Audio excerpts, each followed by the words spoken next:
So, propane fire pit.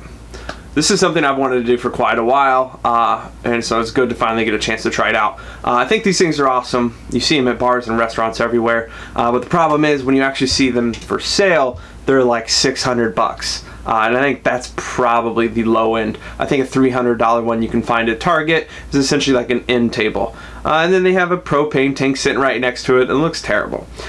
So what I wanted to do, you know, I've watching YouTube videos and looking at tutorials. I found that there are some that it's, you know, for 20 bucks, you can essentially just cut the end off a hose and you're just pumping propane into a flower pot and you set it on fire and you're good to go. So that may be your style. That seems kind of sketchy. It also seems like I might burn my house down. So, and then there's the other end of the spectrum where there's YouTube tutorials that step 3 involves tools that I've never even heard of. And, you know, I'm pouring a concrete mold and it's just things that are not practical. You know, I'm not someone who wants to pour concrete and let it cure for, you know, what is it, 90 days or to stack bricks in my yard. I want something that I can do in one afternoon, something that looks good, something I can move if I need to, and it isn't going to be required that I install something permanently into my house. So target goal here is to keep it under $200 and try to keep it as basic as possible, but also not kill myself while making it or burn my house down. So what I think we're going to do is, rather than, you know, try to start from scratch or try to recreate the wheel, I want to take something that already exists. So we're going to take an existing fire pit. I did a lot of research and I kept seeing the same style fire pit from the Chinese companies on eBay. So it's a super common one. It's actually the identical one that we currently have right now. That we bought online, but you know, the one we have is just rusted out. It's sat outside, it's had a lot of fires in it, it's just not doing too well. So what I'm going to do is I'm going to unpack everything to start putting it together, and we're going to coat everything in a high heat. This is essentially rust proofing paint for grills, wood stoves, and more. Resists heat up to 1200 degrees. So we're going to go ahead and coat everything. You know, that one little scratch can start rusting, and especially we're here in Florida. It's hot every single day, it's humid every day, and it rains pretty much all summer long. So we want to go ahead and take this cheap pre-existing fire pit. We're going to try to toughen it up as much as we can, help it last maybe an extra year longer or two.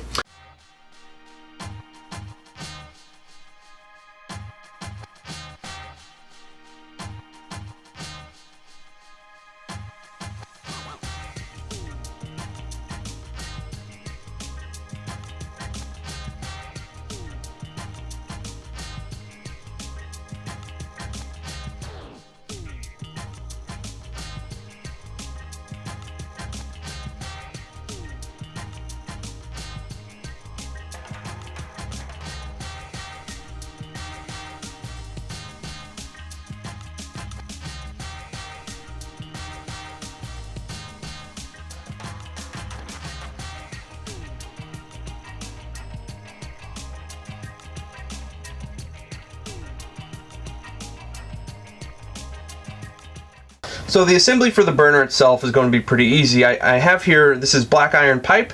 It's a 1/2 inch black iron pipe. I picked it up at Lowe's. We're going to have a 5-way connector that's going to connect 4 8-inch pieces. Each of the 8-inch pieces are going to be closed with a 1/2 inch close that you can also get right off the shelf. And then as far as the height of the flame, or how high up we want the burner, I have a 4.5 inch and a 3 inch here. They're only about $1 or $2 each, so I figured let's have both on hand, and we'll just go with what looks best in the end.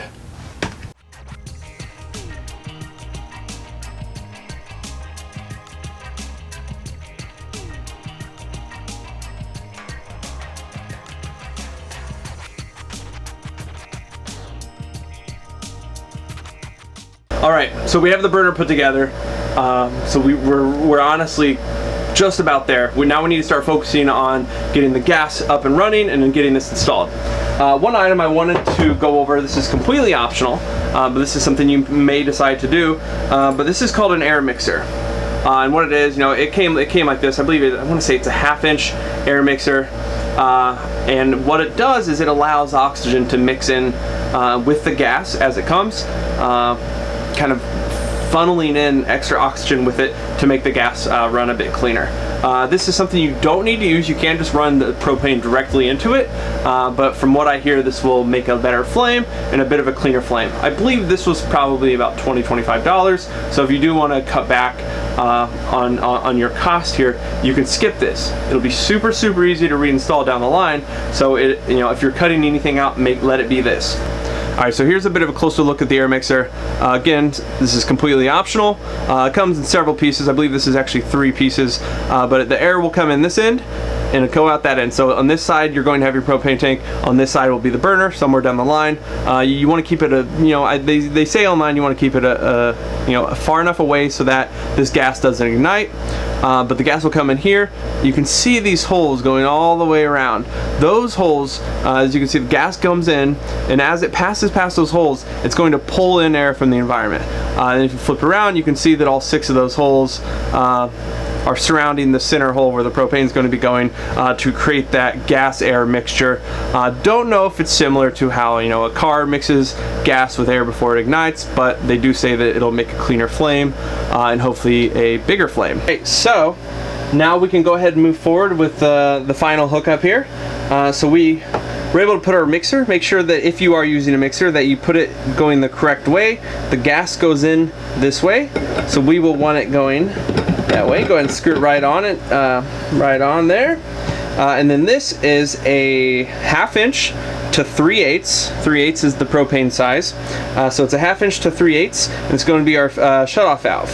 So here, this will allow us to adjust the size of the flame. This way we can turn the propane tank up all the way, and then we can make minor adjustments here rather than dealing with it on the propane tank. So this will be the end of the line. This will be exactly where our hose will hook up to. And this will allow us shut it off, adjust it, make a small flame on a warmer night and a big flame on a colder night. So this is going to be our final assembly. Now we're going to start working on getting this fitted into the bowl of the fire pit. Alright, so we have the pan here. This is where the action is going to take place. We have it all ready to go. Now we need to start working on our hole. So the way this is going to sit is about like this. We want it to be just about, as close to the center as we can possibly get it. I think, yeah, right about here. So what we'll do, we'll go ahead and measure this out, and we're going to want to get a 1/2 inch hole here.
So we have the finished frame. We already have the hole drilled in the bowl. So now we're going to work on covering this up. So you won't be able to see the regulators underneath, the bowl. Kind of just make it look a little better by hiding the inner workings. So what we're going to do is we're going to go ahead and measure from leg to leg here. And then we're going to end up covering it with some wood. This is 1 foot by 1 inch. We're going to just measure leg to leg here. We're going to end up cutting 4 pieces to cover each side, and then we're going to go ahead and hold it all together using an aluminum L bracket. So while the sun's still out and shining, we'll go ahead and get this cut, get it stained, so it can dry pretty quick. There's a possibility there's some grooves here that I may end up cutting out about 1/2 inch around each one to snug it up a little better, but that's entirely optional. So we'll go ahead and get the cuts made and then get ready to start sanding.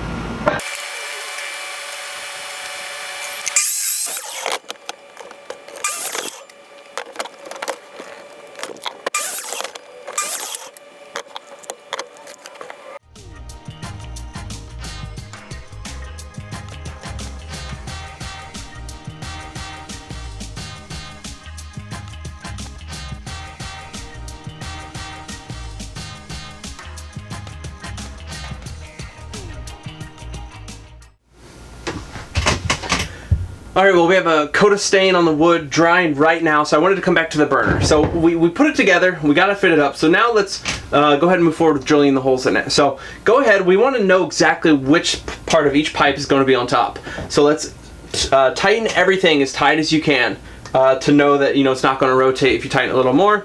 In my case, it's already as tight as it's going to be, so I'm going to go ahead and take out the odd one here. Now, rather than do 1 hole every inch or so, I want to stagger it. I want it to look like more of like a random fire rather than just 4 lines of fire. So I want the propane to go in through the rocks and disperse as much as it possibly can to make it a bigger, fuller fire.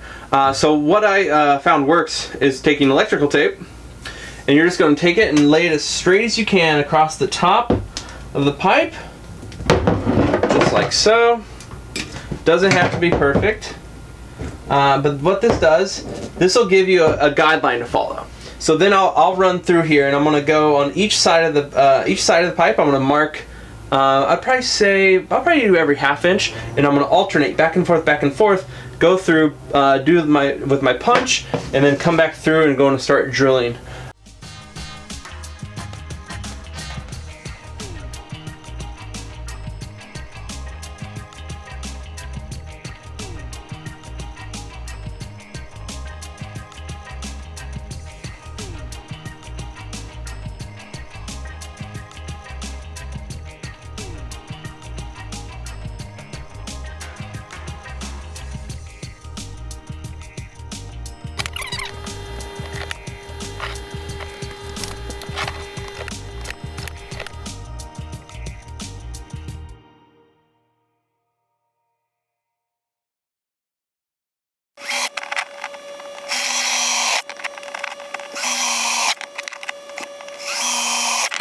Alright, so we have the holes drilled all the way around. Came out good. I actually went back and made sure they're all uniform. Another very important, if I were to do this again, make sure you mark which one goes where. I had some issues where the threads weren't exactly the same and they didn't go back in the same place. So I wish I could have known that, but overall it came out great. So I hooked it up here to do a little bench test. Obviously you shouldn't do this inside, but I just wanted to see it fire up and see how it's looking. So why don't we go ahead and crank it up a little.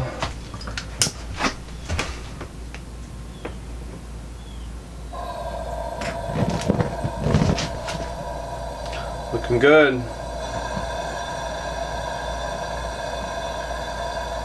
All right.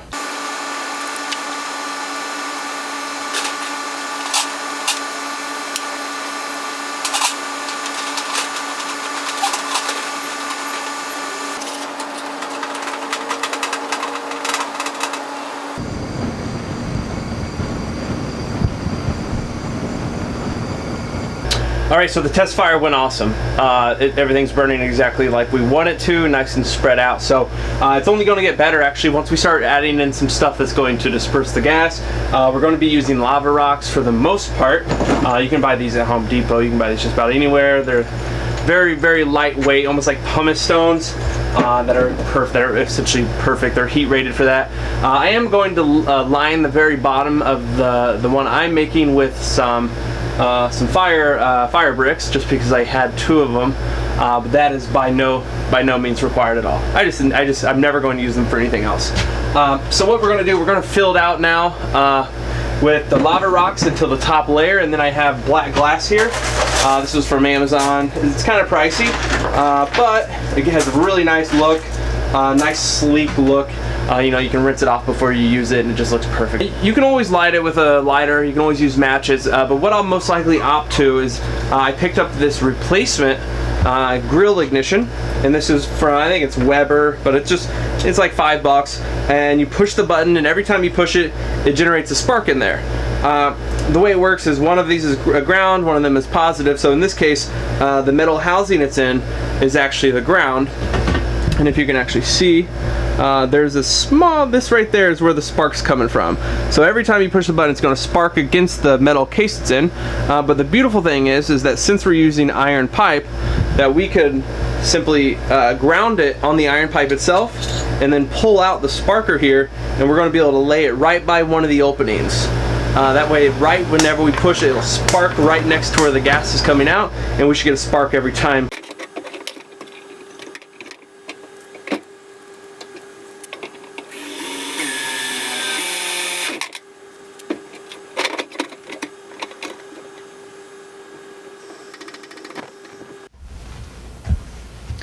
Alright, so we have the ignition all set, and our wood is dry here. So what we're going to do, we're going to start working on the framework that's going to hold the whole thing together. Now I picked up a 4-foot piece of 1.5 inch aluminum from Home Depot, and what we're going to do is we're going to cut this down to size and then use this as the corner mount. This leaves a nice clean line, and it gives us a little bit, I think we have about a 1/2 inch to a 1/4 inch of play here to get everything lined up. So this also means if your measurement's a little off, it's fine, because in the end they don't need to be perfect, and no one will know if one side's uneven. All they'll see is a nice clean line. We'll end up drilling holes here and running some bolts through it, but for now we're going to go ahead and measure up. I believe it's 11, just a hair over 11 1/4, and then we're going to start cutting. They also do sell these. It's just a simple blade in a small mount. I couldn't tell you where I got it, but I'm fairly certain it's cheap, and this will do the job. It will take a little longer, but if you're on a budget, this is the way to go.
One item that we need to address also now is how we're going to control.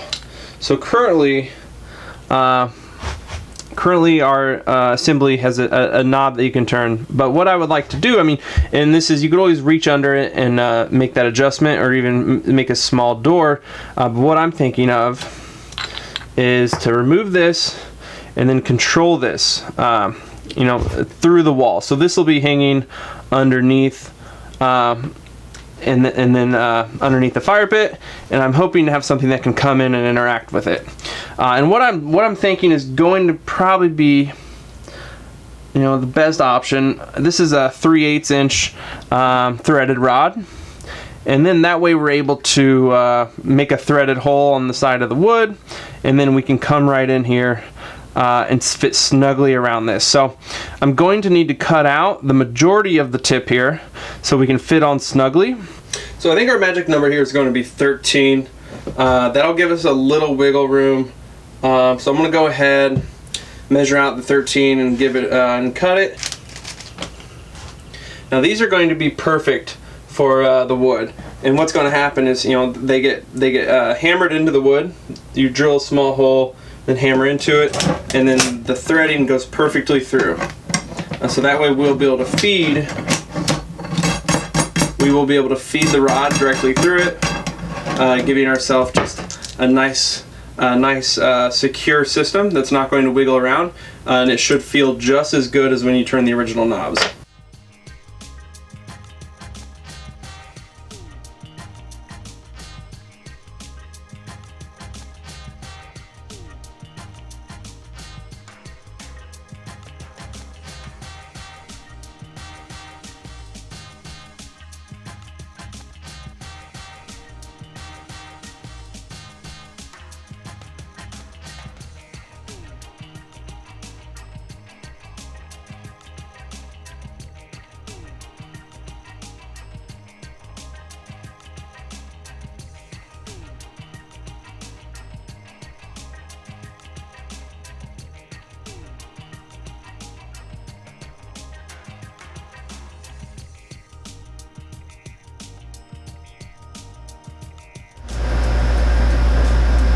Alright, I went ahead and got the slot worked out here.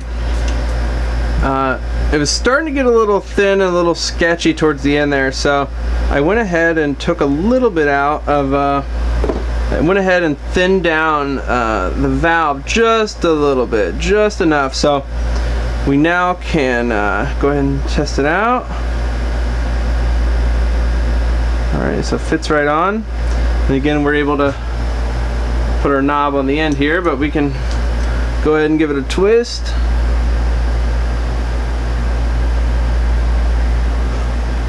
Beautiful.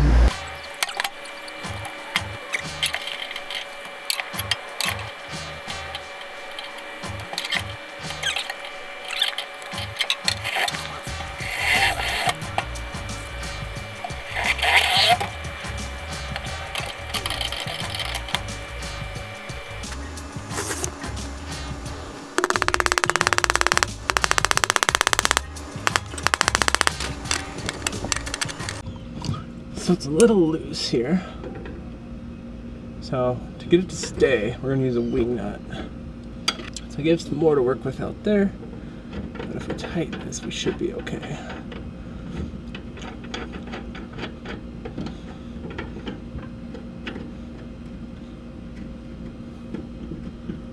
All right.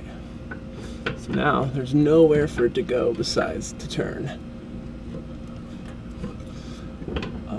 Beautiful. Can't come undone, can't go anywhere.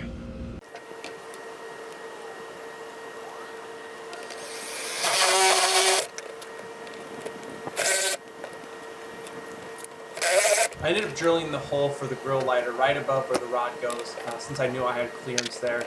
I just used a drill bit the same size as the body, and then I used super glue to hold it in place.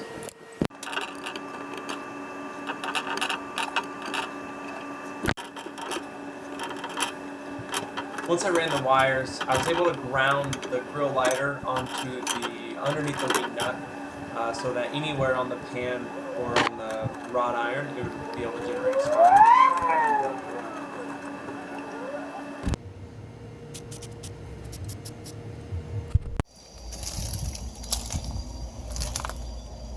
And that's it. I was able to run a 10-foot propane line underneath my rock so I could put the propane tank out of sight.